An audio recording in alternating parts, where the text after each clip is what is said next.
Le point est que si Christ est ce qui est de lui par le Saint-Esprit et la constitution de l'Église, alors notre rencontre, notre communion fraternelle, notre communion doit être sur la base de ce qui est de Christ dans tous les croyants. Nous faisons allusion à la vie de base de tous les véritables chrétiens. Quand il s'agit de l'œuvre du Seigneur, il peut y avoir des choses que nous ne pouvons pas accepter, tandis que nous nous maintenons toujours sur la base d'une seule vie. C'est assurément la signification de la table du Seigneur dans Éphésiens. Paul voit une seule église, tandis qu'il sait tout ce qui concerne les nombreuses églises. Il peut y avoir 1 million de pains et de coupes et de tables dans le véritable christianisme évangélique, parmi toutes les nations sous les cieux. Mais le Seigneur ne voit qu'un pain et qu'une coupe. Même quand le pain local est brisé et partagé, le Seigneur ne voit toujours qu'un seul pain. Christ peut être partagé, mais ne peut être divisé. Il demeure un seul Christ, en des myriades de croyants qui partagent sa vie. Quand le Seigneur opère quelque chose en nous, et ainsi change notre pensée à l'égard d'adhésion antérieure, la tentation et la bataille peuvent si facilement être de se séparer en esprit de ceux qui, jusqu'ici, n'ont pas ainsi changé.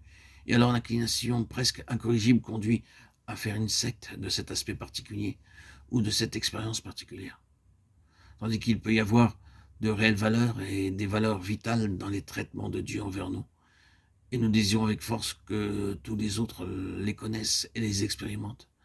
Nous ne devons jamais faire de notre expérience un mur entre nous et tous les véritables enfants de Dieu.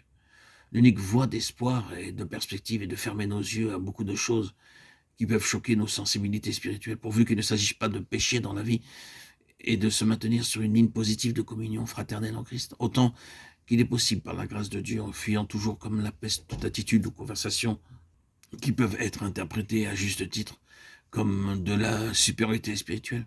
Des malentendus à cause de l'ignorance, d'un préjugé ou d'une investigation insuffisante sont inévitables. Mais même de telles choses ne doivent pas permettre de fermer nos cœurs et de nous renfermer sur nous-mêmes. Tandis que la muraille de la Nouvelle Jérusalem représente effectivement une limite claire et une démarcation de ce qui se trouve à l'intérieur et de ce qui se trouve à l'extérieur. Quant à Christ, nous devons nous souvenir qu'elle a 12 000 stades dans chaque direction. Et ce symbolisme a pour dessein de faire connaître combien Christ est grand, et donc combien son Église est grande. Quand Paul se mit à écrire la première lettre aux Corinthiens, il savait qu'il allait avoir affaire à l'esprit partisan et sectaire. Donc, il commença l'épître sur le véritable terrain et registre de la communion fraternelle. À ceux qui ont été sanctifiés en Jésus-Christ, appelés à être saints, et à tous ceux qui invoquent en quelque lieu que ce soit le nom de notre Seigneur Jésus-Christ, leur Seigneur et le nôtre. Avec cette même mesure, il termina l'épître aux Éphésiens. Que la grâce soit avec tous ceux qui aiment notre Seigneur Jésus-Christ de l'amour inaltérable.